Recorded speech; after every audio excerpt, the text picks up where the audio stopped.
Buenas tardes. Hoy, martes 13 de agosto de 2019, continuamos con el procedimiento acusatorio. En el artículo 113 del Código Nacional de Procedimientos Penales se establecen los derechos del imputado. Esta fracción tercera señala como derecho del imputado a declarar o guardar silencio, en el entendido de que su silencio no podrá ser utilizado en su contra. ¿Por qué señalo esto? Porque creo que hay abuso por parte de la defensa, por muchos defensores, en el sentido de decirle a su cliente que guarde silencio. Creo que es discutible esta posición de guardar silencio o de declarar. Yo considero que si una persona tiene derecho a defenderse, tiene derecho a ser oída de conformidad con lo establecido tradicionalmente en la Constitución, pues precisamente, ¿cómo me puedo defender? Manifestando cuáles fueron los hechos. Esto normalmente se va a realizar después de la formulación de la imputación a cargo del agente del Ministerio Público. Entonces, perdón, como simple paréntesis hago esta aclaración de que mi recomendación es de que, sobre todo en el caso de que se considere que la persona detenida, que va a ser procesada, es inocente, creo que lo más recomendable es que declare. Si bien es cierto que muchas gentes se sienten agobiadas, intranquilas, nerviosas por estar frente a una autoridad, y sobre todo como se estila de estar en una burbuja donde está siendo objeto de la mirada de toda la gente, pues sí es recomendable que el abogado defensor platique previamente con el imputado, con el detenido, con su defenso, a efecto de ordenar su pensamiento. No se trata de aleccionarlo, insisto, creo que esto, en mi criterio, es carente de ética, el decir, no, digas esto, a todo di que no es cierto. No, yo creo que el deber del abogado es, sí, repito, ordenar el pensamiento de la persona que va a declarar, pero no aleccionarlo en el sentido de mentir, en el sentido de cambiar los hechos, porque tarde o temprano se va a descubrir cuál es la verdad. Bueno, continuamos.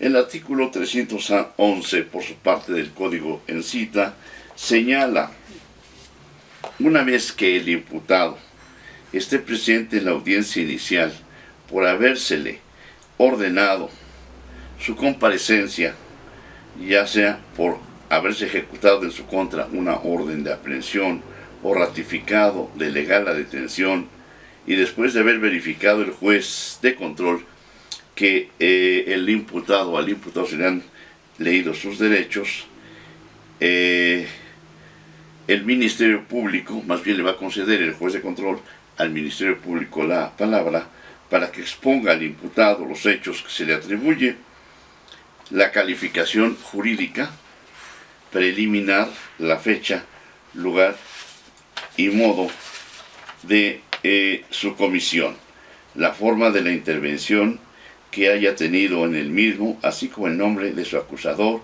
salvo que a consideración del juez de control sea necesario reservar la identidad en los supuestos autorizados por la Constitución y esta ley. Aquí hay que tener mucho cuidado y tiene que estar muy atento el defensor para captar lo que está contenido en este precepto. Es decir, la proposición prescriptiva que acabo de leer contiene aspectos fundamentales. Desde luego, la calificación jurídica. ¿A qué se refiere esto? A señalarle cuál es el delito que se le imputa, es decir, en qué numeral se contiene del Código Penal los hechos que se consideran como delito. Luego, las circunstancias, digo yo, circunstancias que lamentablemente están mutiladas, diríamos, no se expresan de manera clara.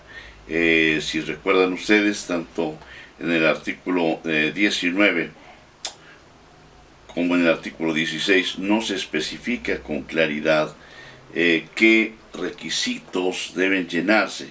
Sobre todo el artículo 19 nos habla de lugar, tiempo y circunstancias de ejecución, y esto pues yo creo que no ha sido superado a partir de que nuestra Constitución actual data desde 1917 y seguimos con esa ambigüedad, y parece ser que tanto agentes del Ministerio Público como jueces creen que solamente deben llenarse los requisitos de lugar y tiempo, y esto no es correcto, porque lugar es una circunstancia, tiempo es una circunstancia, y dice, repito, la Constitución en su artículo 19, y circunstancias de ejecución, como si fueran cosas diferentes. No, insisto, lugar, tiempo es circunstancia. Otra circunstancia que para mí es fundamental es el modo, y finalmente la ocasión.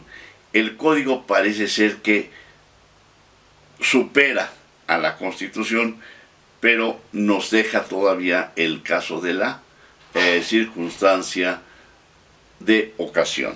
Repito, dice aquí, la calificación jurídica preliminar, ¿verdad? ¿Qué tipo penal es el que se le está atribuyendo al imputado? La fecha, estamos hablando del tiempo.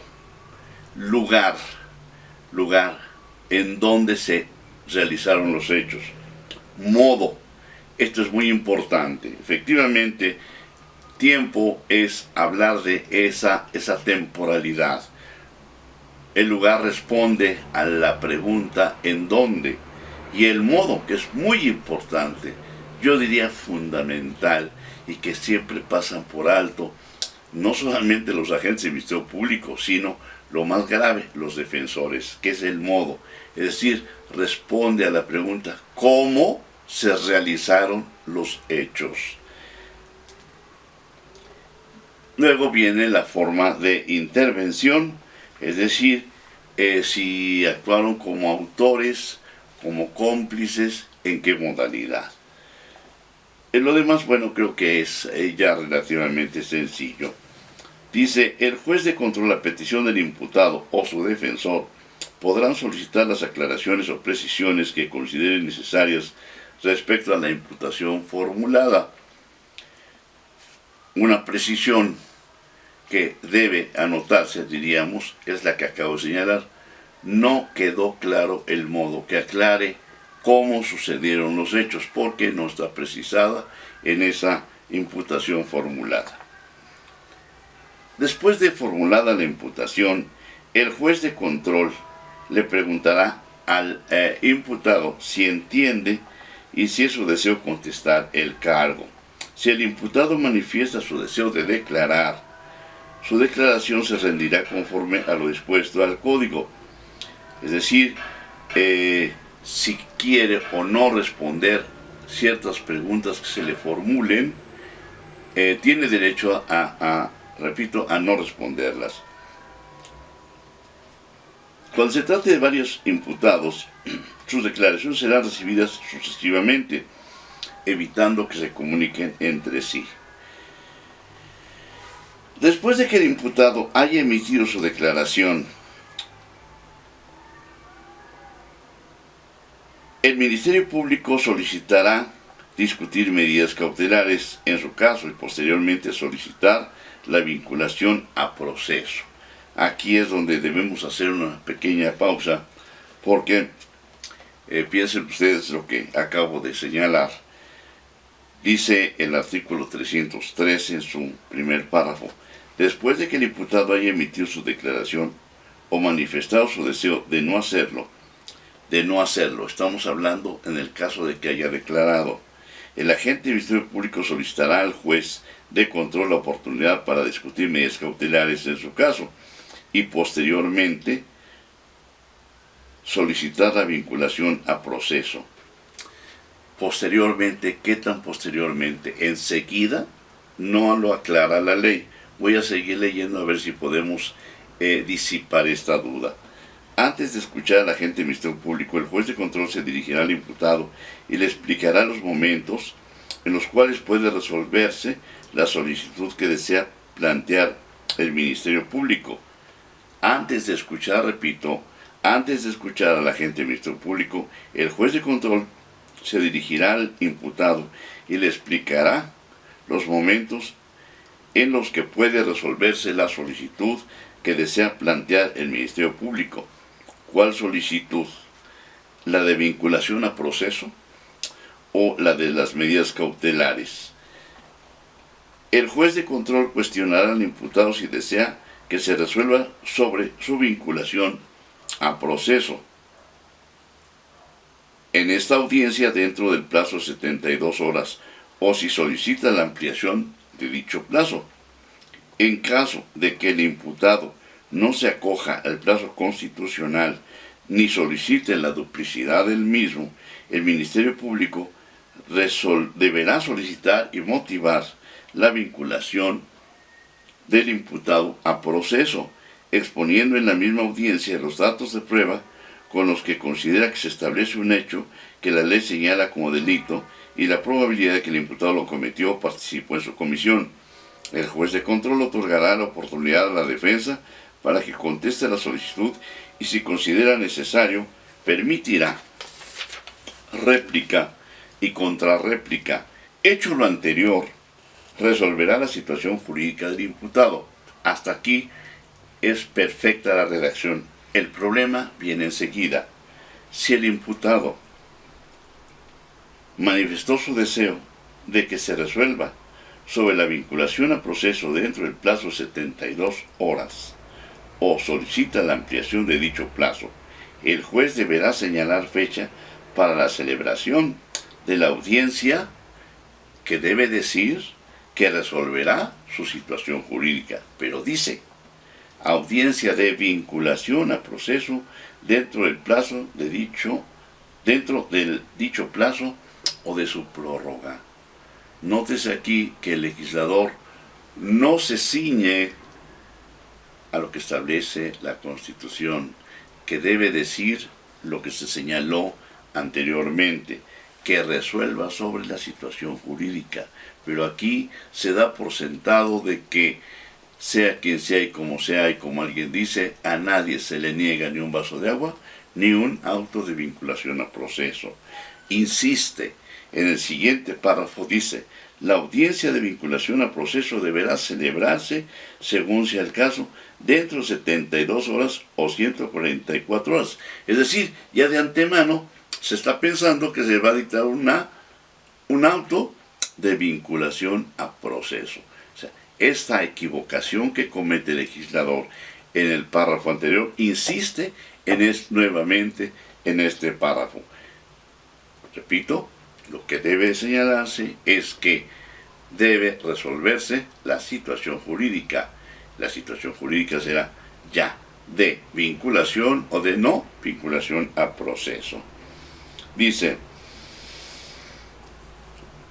el juez de control deberá informar a la autoridad responsable del establecimiento en el que se encuentra internado el imputado si al resolverse su situación jurídica. Ahora sí, aquí lo señala. Además, se le impuso una medida cautelar, la prisión preventiva o si se solicita su duplicidad del plazo constitucional. Si transcurrido el plazo constitucional el juez de control no informa a la autoridad responsable, éste deberá llamar atención sobre dicho particular.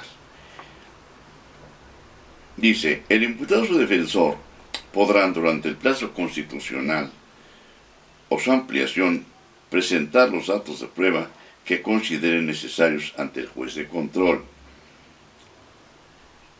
Presentarlos dentro del plazo constitucional pues es imposible porque no hay tiempo para ello. Precisamente por eso se pide una ampliación de ese plazo de 72 horas. Exclusivamente, dice, en el caso de delitos que ameriten la imposición de la medida cautelar de prisión preventiva oficiosa o su u otra personal de conformidad con lo previsto en este código, el juez de control podrá admitir el desahogo de medios de prueba ofrecidos por el imputado defensor cuando al inicio de la audiencia o su continuación justifiquen que ello resulta pertinente. Aquí, desde luego, cuando son de oficio, pues ¿qué pruebas vas a ofrecer? No se ofrece ninguna prueba lisa y llanamente.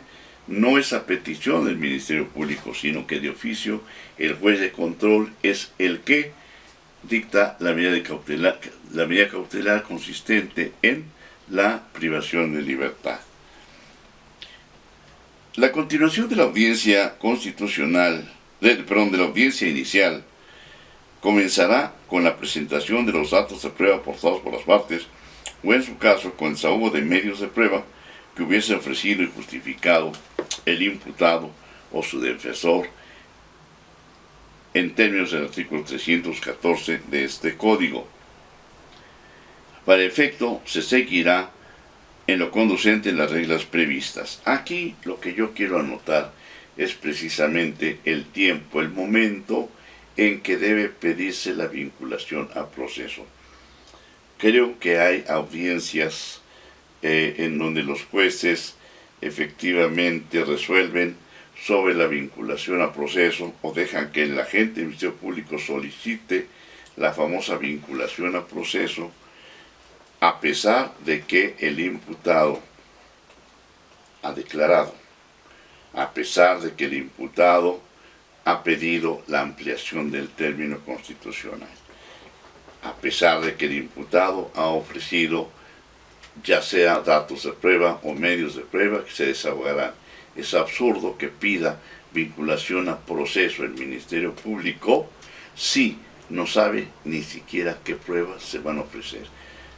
Hasta aquí lo dejamos por hoy, dejando esa inquietud con ustedes y para mayores aclaraciones en la próxima cápsula veremos con más detalle algunos aspectos fundamentales. Que tengan muy buena tarde y muy buena semana. Gracias, Dios los siga bendiciendo.